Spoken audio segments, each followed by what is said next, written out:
Bonjour et bienvenue dans la vidéo de présentation du MTS 5800 100 Go. Cette vidéo présentera la qualification de l'optique haut débit, donc de l'interface optique QSFP28, CFP4, SFP+, par exemple. Un autotest d'optique est indispensable pour assurer la qualité et la performance.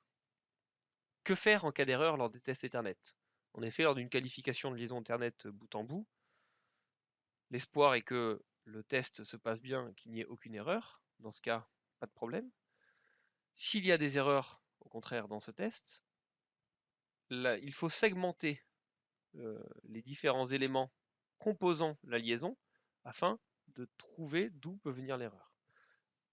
Une des sources potentielles d'erreur peut être l'optique, donc le QSFP28 ou CFP4 pour le 100 Go, voire SFP+, pour 10 Go, qui peut être en défaut. Afin de s'assurer de ça, l'appareil MTS 5800 100 Go dispose d'un test spécifique d'optique qui va se réaliser en branchant l'optique sur l'appareil et en mettant une petite jarretière directement, transmission vers réception, TX vers RX sur l'optique. Ce test est disponible avec l'option RSFEC pour les interfaces 100 Go qui nécessitent ce FEC, cette correction d'erreur RSFEC, par exemple le 100 Go base SR4. Le RSFEC n'est pas implémenté sur l'interface LR4, l'interface la plus utilisée au niveau télécom. Un exemple directement sur l'appareil ici, vous voyez le MTS 5800 100 Go avec une optique branchée et la fibre qui relie TX vers RX.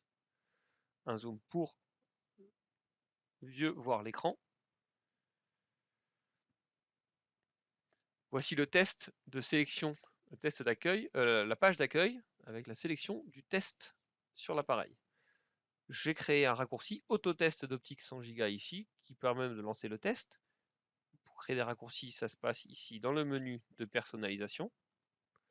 Sinon, je retrouve ce test dans le menu complet sur la gauche, sous Ethernet, 100 Go, autotest d'optique sur le port 1.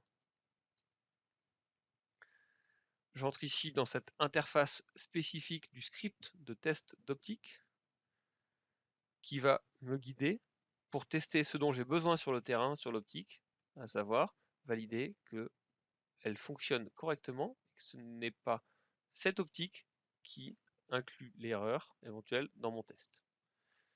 Je peux charger une configuration à partir d'un profil, éditer une configuration précédemment chargée ou démarrer une nouvelle configuration.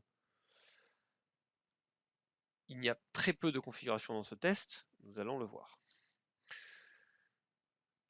Il y a la durée de test qui peut être de 30 secondes jusqu'à 48 heures, voire définie par l'utilisateur. Vous pouvez choisir cela. Mais par exemple, vous pouvez aussi vous laisser guider. Et cette durée de test recommandée va prendre en compte le seuil de taux d'erreur bit error rate, BER, ici sélectionné. Pour un taux d'erreur bit inférieur ou égal à 1,10-12, une mesure de 1 minute est suffisante pour garantir ça. Mais si on monte sur des valeurs plus élevées, par exemple du 1,10-15, un test de 505 minutes est nécessaire afin de garantir ça. Il faut bien envoyer au moins 10 puissance 15 bits afin de s'assurer que on est bien à 1,10 puissance moins 15 en termes de seuil de taux d'erreur bit. Le réglage par défaut à 1,10-12 est en général très suffisant. Nous allons garder ça pour notre exemple. Je vais pouvoir activer l'offset ppm, le décalage, en part par million, afin de vérifier que si mon signal est dégradé à plus ou moins la valeur ici 100 ppm, ça continue à fonctionner sans erreur, étant donné que l'Ethernet définit que 100 ppm doit être supporté en termes d'écart sur la fréquence. Je peux sauvegarder mon profil si besoin, ou je peux passer directement à la page suivante. Pour préparer mon rapport de test, je vais entrer dès maintenant le nom du client, le nom de technicien, la localisation du test, je fais le test au bureau, un numéro de commande de travail, voire des commentaires, et je peux sélectionner aussi un logo.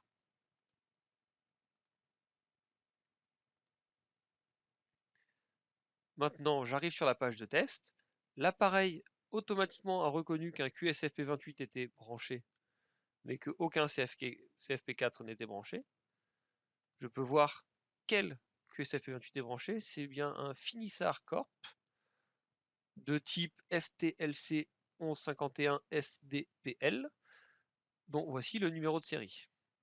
C'est du 100 Go à base LR4, et on voit ici toutes les informations entrées dans la mémoire de l'optique.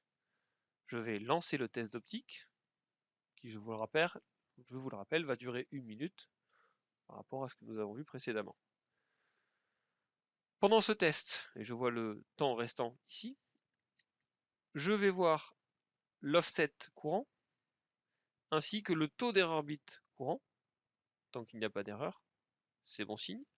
Je vais pouvoir aussi voir la puissance optique, donc un des différentes lambda reçues, Rx pour la réception, 1, 2, 3 et 4, avec la totalité.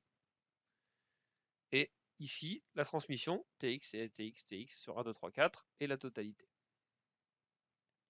J'ai aussi la température du module pendant la mesure, sachant que c'est important, si jamais il devait y avoir des échecs, de s'assurer que le module n'a pas surchauffé, par exemple.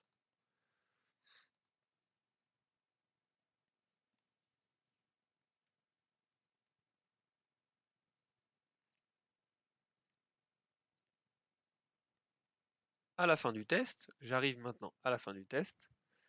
Le test est OK parce que il y a eu 0 erreur, que le signal était présent, le niveau de signal était bon, il n'y avait pas de décalage d'obliquité excessive entre les différentes lignes, entre les différentes lambdas.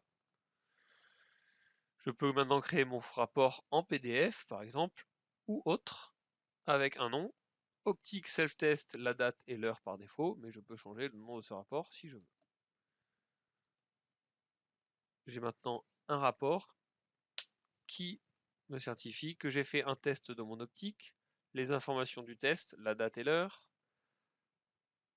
le résultat général est OK, les détails des résultats, le BERT à 0, le BER à 0, avec tout ce qui était bon en OK, OK, les niveaux optiques, et la configuration de mon test, et les détails du QSFP28 qui était testé. Donc ce fameux QSFP28 avec le numéro de série UWM1FDZ. Voilà, j'ai fini et j'ai enregistré mon rapport. Il me propose de refaire un test éventuellement avec un autre QSFP28. Je peux quitter mon test, j'ai terminé et je pourrais exporter mon rapport de mesure PDF par un des moyens disponibles sur l'appareil, une clé USB par exemple, ou en réseau avec le serveur FTP, la mise sur le cloud StrataSync de l'appareil, ou encore récupérer le rapport de mesure grâce à l'application mobile Viavi Mobile Tech et la connexion du téléphone à l'appareil MTS 5800 en Bluetooth. Merci de m'avoir écouté. Pour toute information complémentaire, vous pouvez contacter Viavi Solutions sur les numéros qui s'affichent maintenant. Merci, à bientôt.